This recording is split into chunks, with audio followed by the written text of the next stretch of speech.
Coming up next on This Week in Torrance, the highly anticipated Centennial Parade hits the streets of Torrance.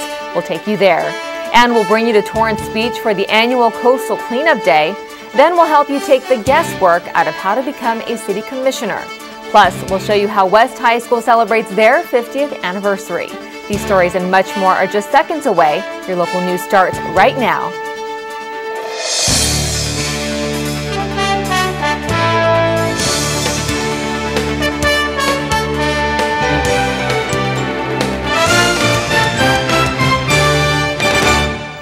Hello everyone and welcome to This Week in Torrance. I'm Chun. Thanks for joining us. Here are your top stories. It's been years in the making. The Centennial Parade finally marched through downtown Torrance, and residents were thrilled to be part of the citywide celebration. Reporter Lorena Salcedo takes us there. Thousands of people have come out to celebrate a historic event here at El Prado Park. The event kicked off with a hometown parade that featured nearly 3,000 participants and drew in even more spectators. My family came from Arizona and Northern California to the parade, and we're really excited about it. I have a little granddaughter in the parade. We brought the whole family and just enjoying the parade. It's kind of neat. Happy 100th birthday. The Centennial Parade was a result of a vision 3 years in the making, and is just one of more than 50 Centennial events in the last 10 months. The initial idea for a hometown parade evolved many years ago when Dee Hardison was mayor. She was looking for something unique and where residents could participate. Both Frank and I said we need to have just a local parade, anybody really could come, and then we came up with the idea that it was going to be non-voterized. Some parade highlights included Centennial baby Anthony Lim, born on January 1st, 2012 at 12:10 a.m., and descendants of Celia Ruth Brown, the first female holiday baby born in Torrance on July 4th, 1913. The parade marched through downtown and ended at the new Centennial Plaza at El Prado Park. The plaza was built by the city for the locals. Residents were able to purchase and personalize commemorative bricks that were used to build the plaza. According to Councilmember Susan Rillinger, the community raised more than $100,000 through the purchase of these bricks. Resident Martha McKinnish explains why she purchased a brick. I did it for my grandkids for Christmas because I thought they have enough toys and stuff, so this would be something very special. The Centennial Plaza also houses the time capsule that will be reopened in another 100 years. U.S. Congresswoman Maxine Waters was in attendance. She was impressed by the passion and spirit of the community. It seems to me that every time there is a big activity or something important going on in Torrance, the people join in and they participate, and that's, I think, the signature of Torrance. Torrance's Big Birthday Bash is taking place on October 28th at Wilson Park. Mayor Frank Scotto is asking for everyone's support. I'm sure we hope that the whole city comes up because it's going to be a lot of fun for all the families, kids included. For This Week in Torrance, I'm Lorena Salcedo. Thanks, Lorena. For more information on the upcoming Torrance Birthday Bash, visit torrancecentennial.org. Now, here are some highlights from the most recent City Council meeting. Now, if the background looks different to you, that's because this week's meeting was held at North High School's library. The North High School Color Guard started off the meeting, followed by the invocation led by Congresswoman Maxine Waters. Measure E will be on the November ballot. The measure would provide funds to upgrade facilities at El Camino College. At the meeting, a representative from El Camino touted the modernization of the campus and the cost-cutting measures the school has taken over the years. Still, the campus renovations are only half finished and they need more funding to complete the project. The measure hopes to raise an additional $350 million. The City Council announced their support of this measure at the meeting. The North Torrance Homeowners Association was recognized at the meeting. Volunteers have planted trees, participated in community cleanup days, and continually work on the improvement of North Torrance. The group was created in 1989. And Council will hit the road once again on December 18th with a meeting at Wilson Park. Next week, they will be back in chambers for their regular meeting on Tuesday, September 25th at 7 p.m. The improvements continue thanks to the passing of Measures Y and Z. Seaside Elementary is the latest school to unveil their new upgrades. Reporter Charlene Chang has a story. Seaside Elementary invited members of the community to help celebrate their new improvements with a ribbon-cutting ceremony, plaque presentation, and of course, cake. Thank you all for coming and for being part of this wonderful, essentially reopening of this brand new as we can make it at this point in time, facility. So please take a look around and enjoy. Thank you. Seaside's $6.1 million worth of renovations include updated classrooms with new ceilings and lighting, fresh paint and floors, and new asphalt outside. The remodeling here was desperately needed, and the changes, the renovations, the upgrades, the ADA compliance that has been made shows us that we matter, and that the kids matter, and that education's important. For parents and students alike, the improvements have helped to raise school spirit. There's a lot of excitement going on today. We just are rededicating our school, and it's exciting. Everybody's excited. The kids are excited. The school is good. It's the best school ever. For This Week in Torrance, I'm Charlene Chang. For more information on construction updates, visit TUSD.org. Sometimes the life of a stranger can unexpectedly have an impact on others. Author Francis Kakugawa stopped by the Katie Geiser Civic Center Library recently to prove just that. Kakugawa is an accomplished poet, writer, caregiver, and teacher. She chose to share her life story in a new book, and residents got a chance to learn more from the author. The library hosted a book signing in celebration of the release of Kakugawa's autobiography, Kapoho, Memoir of a Modern Pompeii. In the book, the 75-year-old recalls her time in Hawaii and the suspicions cast upon the Japanese-American community at the time. Because throughout my years, from Pearl Harbor on, no matter how badly I was treated, I always thought, that's okay. Someday I'm going to be a writer. The event was a success as 150 fans, new and old, came out to support the book and in return received some sage advice. I hope they will write their own stories, because this is my story, and I know everyone here today, they all have their own stories to tell. For more information on Francis Kakugawa and her work, visit francis.org. Coming up, we'll tell you how city commissioners can have a lasting impact on the city, and we'll show you just what students found at West High School's 50th anniversary. What are you doing, dear? My finances. Every week I divide my allowance, some to spend, some to charity. But the first thing I do is set aside 10% to save for my future. That's awfully grown up. Did you learn that in school? No, Dad taught me. He said if you want something tomorrow, you have to save today. Dad's saving for retirement. I'm saving for a new bike. Choose to save. To learn how to get started, get your free Power to Choose brochure. He's a smart man, your father.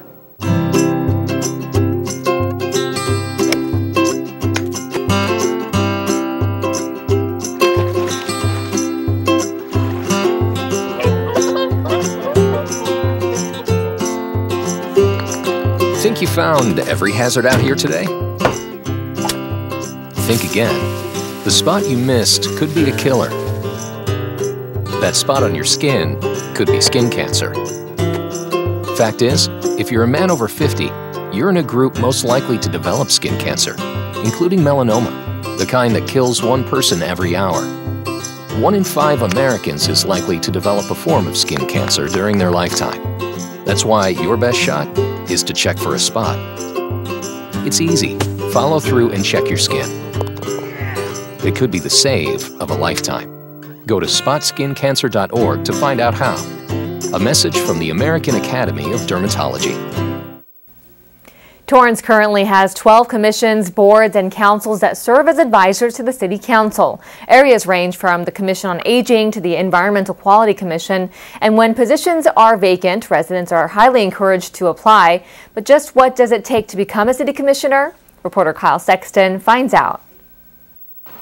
The job is to become a city commissioner, and any Torrance resident is welcome to apply. There are 11 city commissions that range from parks and recreation to environmental to traffic. Residents can serve in their area of interest as they volunteer to assist the city council. The commission is an advisory board that helps the city council on various parts of their job, so they have delegated their work out in some way, shape, or form. For example, members of the Cultural Arts Commission would advise the City Council on programs or events to better develop the artistic community. City commissioners are appointed in February, and the steps to become a commissioner are quite simple. Fill out an application and become certified for 2 years by taking the Commissioner Certification Training Program, a 2-hour class taking place on October 30th. Prospective commissioners will first listen and find out a little bit more about their city, including the city's budget as well as the dynamic relationships between the different levels of government. The second component of the commissioner certification class is a little bit more hands-on, where the commissioners find out information that's relevant to serving on a commission. So, Torrance residents, the city welcomes your direct participation and input in the development of this community. For This Week in Torrance, I'm Kyle Sexton. Thanks, Kyle. Commissioner appointments are made by City Council at a public meeting every February. Terms are for 4 years with a 2-term limit. Now, the next Commissioner Certification Training class will be held on Tuesday, October 30th. For more information, visit the city's website at torranceca.gov. Summer will soon be over, and unfortunately what's left behind on beaches is a lot of trash. Reporter Kyle Sexton takes us to Torrance Beach for the annual Coastal Cleanup Day. As part of the Heal the Bay organization, the City of Torrance took part in the statewide Coastal Cleanup Day. Torrance has embraced this event for the past 11 years and has had tremendous success in keeping the coast clean. The success can be measured in many ways because of the hard-working volunteers and their passion to educate others on the environment. We're here cleaning up the beaches and showing our support for showing that saving the environment and protecting our ecology through education on how storm drains and pollution affect our ecosystem in the ocean. Volunteers were provided with food, water, sunscreen, trash bags, everything they need to clean up the coast. And some people even found some unusual items. Well, I came out to help with the beach cleanup, and one of the first things I found over near the lifeguard tower was this wedding dress. Torrance's success in the event can also be measured in numbers. Each year, the amount of trash found is less than the time before. The total weigh-in revealed 43 pounds of trash and 26 pounds of recycle that were collected. But perhaps the biggest sign of success can be seen in the way the Torrance community appreciates the dedication of those involved in the event. I think people don't hear the word thank you enough. When you give up your time, you give up your efforts, and you do something, somebody should say thank you. The total weigh-in is then reported to Heal the Bay and the California Coastal Commission in order to keep track of the environmental improvement of not only here in Torrance, but to the entire state as well. For This Week in Torrance, I'm Kyle Sexton. For more information on Coastal Cleanup Day, visit healthebay.org.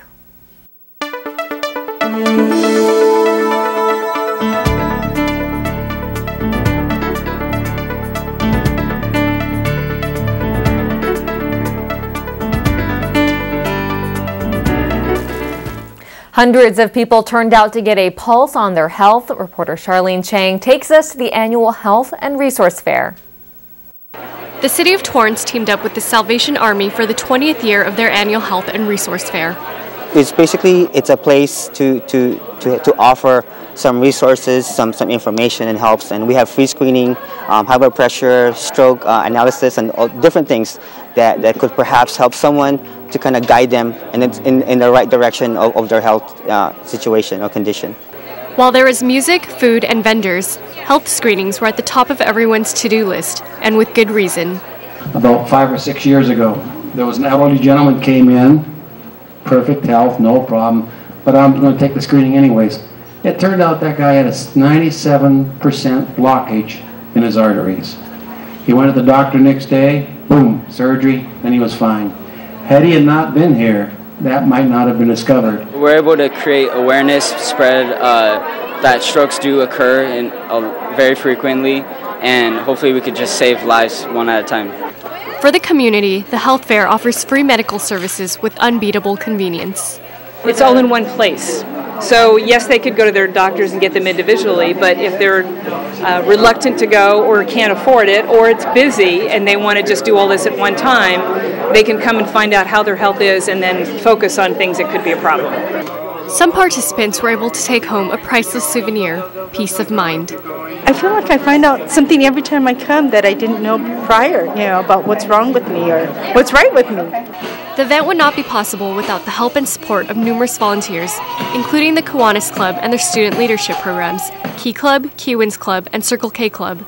Part of this is not only volunteer, but it's also career development, that this way they come out, they can talk to different people in the healthcare industry, like with Green Hills Memorial Park, the library, possibly they can, look at what's happening with CitiCABLE, things such as that. So it's an opportunity for them to learn, possibly get internships or summer jobs. The Salvation Army will also be hosting a clinic on September 29th, offering free medical, dental, and optical exams. For This Week in Torrance, I'm Charlene Cheng. Thanks, Charlene. For more information on free health screenings in Torrance, visit touchsight.org.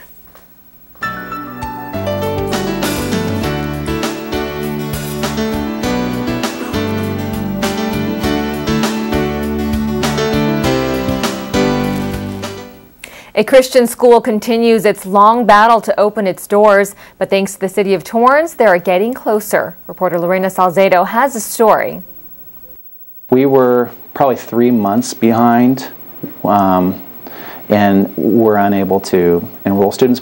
Ambassador High School has been on a mission to open its doors for almost 7 years. The board members believe that this is the right decision.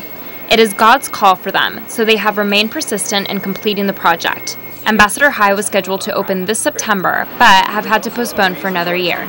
We weren't able to actually announce and do admissions until after August 9th. So most of the students, well, all the students that I know of, had already made a decision on where they were going to, either private or public school. According to Michael Barker, the head of the school, the most difficult parts of opening a new school are finding a suitable location and getting the necessary funding. Ambassador High initially planned to be located in Redondo Beach, but city residents thought that the school would bring more traffic and lower the value of their homes. With the help of Mayor Scotto and CEO Brad Berman, the high school finally found a home at the LA Galaxy Soccer Center in Torrance. Classrooms are still under construction as the school makes necessary changes to be compliant with city regulations. There were some fire protection systems that needed to be upgraded and some exiting doors to the outside that needed to be added so that the students would be safe in case of an emergency. The challenges seem to be never-ending. Ambassador High will continue fundraising to sustain the school. Even after it opens next August, the 6 board members anticipate a new hurdle. The obstacles are going to be learning how to run an excellent private school. Mr. Barker's faith keeps him motivated through the process. Despite the struggles, he is not giving up. For This Week in Torrance, I'm Lorena Salcedo. For more information, visit ambassadorhigh.org. After the break, we'll bring you a preview of what's happening in local sports. Something's not right. My first symptoms were constant tingling in my toes. My legs, sometimes they'll go numb. Double vision. They said you have multiple sclerosis. Well, the beginning is the hardest time. Kind of had to get a grasp on reality. I had to adapt and change very rapidly. I had to learn how to drive with my hands. Yeah, that was interesting. I was a dancer. I don't see walking the way I walk any different than doing a dance. It just looks different. It's a different dance. You see me have an off day, it doesn't take away from who I am. A symptom may cause you not to be able to do that anymore. And at one point, I wasn't able to do any of those. But I would exercise every day. Since I've been cycling, it's definitely helped my walking. To make a lot of changes in my life and just adapt to it. I'm going to acknowledge its presence. I'm not going to discount it. But at the same time, I'm going to try my best to not let it stop me. It's a fantastic opportunity to be working together with a common goal of curing MS. And sharing is the key.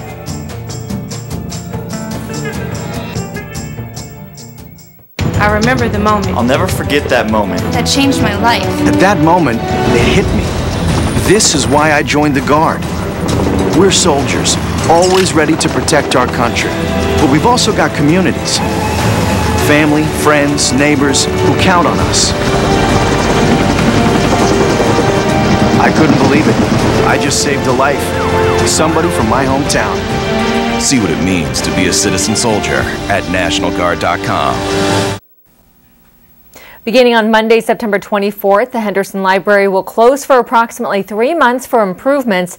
Print and audio-visual materials may still be returned to the Henderson Book Drops or to any other Torrance Public Library location. Visit the city's website for more information. And if you or someone you know is a devoted family caregiver, then nominate them or yourself for the chance to win a 5-night, 6-day Caribbean cruise for 2. Home Instead Senior Care has partnered with the Stroke Association of Southern California and the Los Angeles Caregiver Resource Center to offer the cruise to a deserving caregiver. Each of the 4 runners-up will receive a gift certificate to a local spa and respite care for their family members. For more information, call Home Instead Senior Care at 310-542-0563 or visit homeinstead.com. Now, the deadline for all entries is October 31st. And now let's get a preview of the latest edition of the Sports Desk. Host Juan Hernandez is out in the field to tell us more. Juan? Hey, Jen, as you can see, I'm right in the thick of the action. North High, Bishop Montgomery about to take it up on the hardwood. And actually, these 2 schools on the football field off to really great starts. So you know, this week you want to check in on the Sports Desk every night, 4 p.m. and 9:30 p.m. right here on CitiCABLE Channel 3. Thanks, Juan. And finally, earlier in the show, we told you about the dedication of the city's time capsule at the new Centennial Plaza. And while the city's capsule won't be open for 100 years, West High School's time capsule was recently opened after half a century underground. Reporter Chia Kobayashi has the story. Some like to call it a blast from the past. West High School recently celebrated their 50th anniversary by unearthing a time capsule that was buried in front of the school back in 1961. I expected worms and dirt and, all kinds of stuff like that, but it was such a cleanly soldered together box. We really felt like we were opening a treasure. It was really cool.